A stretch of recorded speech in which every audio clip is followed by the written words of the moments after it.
This segment of the Atomic Power Racing Hour is presented by Peter Racing Photo News. To stay on the lead lap of information for the Go Nuclear Late Model Challenge Series and so much more, you just gotta get a Gator. Welcome back to the final Atomic Power Racing Hour of the season, where point leader Dale Caswell has risen to the front of the pack. He chose the outside line for this most recent restart and drove around Canadian Phil Potts entering turns 1 and 2. Canadians actually hold down the next 5 positions in the running order, but will have worked with just 21 laps left to go to chase down the lone American up front and keep the trophy north of the border. Adam Turner started in 16th, now in the top 5, chasing after Junior Peters, who actually did a nice job as well. He started in 14th. Oh, look, Dean Ferry over the banking and loses a lap to the field. The driver that had the lead on 2 different occasions early in the event started on the outside pole, but is now a lap down to the field. In fact, the top 5 right now all started outside of the top 5, and 3 of them started outside the top 10. So an impressive ride forward, but hey, it's a 50-lap event. That's bound to happen. Dale Caswell continues to click off the laps, and you just wonder what sort of variable could play in here at the end. Is it going to be lap traffic? Is it going to be another caution? 2 of them are very likely that one will take place, because the rate that Caswell is catching these cars that are a little bit off the pace is about a second a lap, and there are 17 laps left to go. It doesn't take that long to get around the Brockville, Ontario Speedway. Adam Turner continues to hound Junior Peters. Peters, the champion at the Humberstone Speedway. Well, Adam Turner just got into the late models midway through the season. To the inside, getting by lap cars, goes Greg Bellier, and his Frankfurt, Ontario counterpart, Phil Potts, looks back to the inside. Potts going after the runner-up spot. You see him using that bottom lane.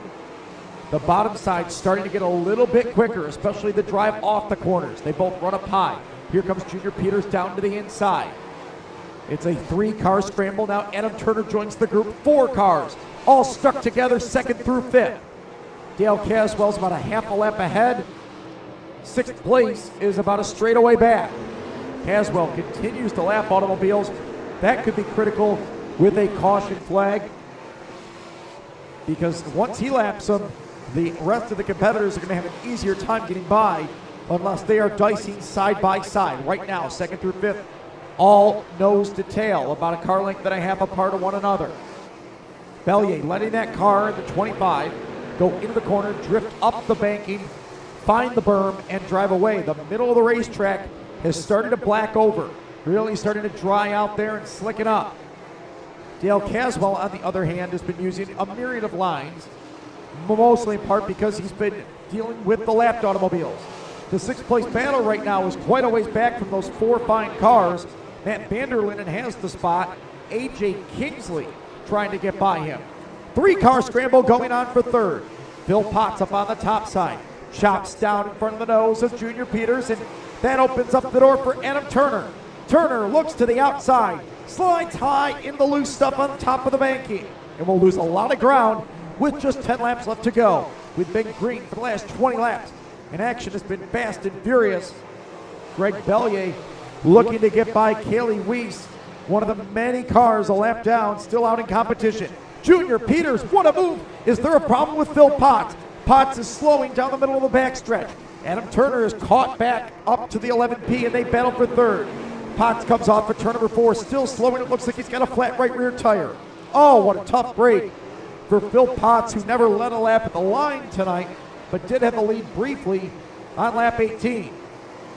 Down to the inside goes Adam Turner. Gets a good drive off the bottom of the racetrack. They're side by side for 3rd.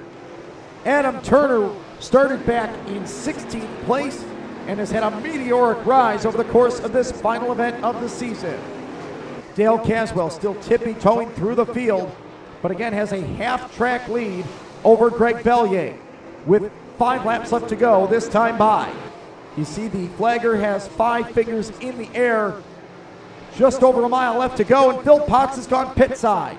Potts, who ran inside the top 3 for the first 45 laps, will end up with a DNF tonight. The laps just a few left to go before Dale Caswell has his 3rd tour win the season.